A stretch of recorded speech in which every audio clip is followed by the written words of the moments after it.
சோழ சாம்ராஜ்யத்தில் ஓர் இளவரசன்.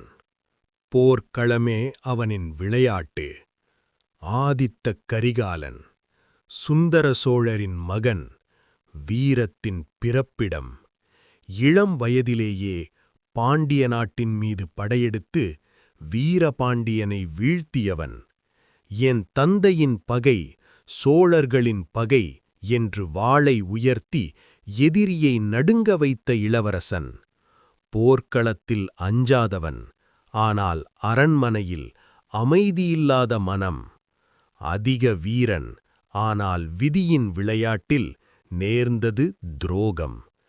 இருளில் மறைந்த ஒரு கொலை, சோழ வரலாற்றின் மிகப்பெரிய சோகம். வெற்றி பெறாத அரசன், ஆனால் மறக்க முடியாத வீரன். ஆதித்த கரிகாலன், வீரத்தின் நிழல்.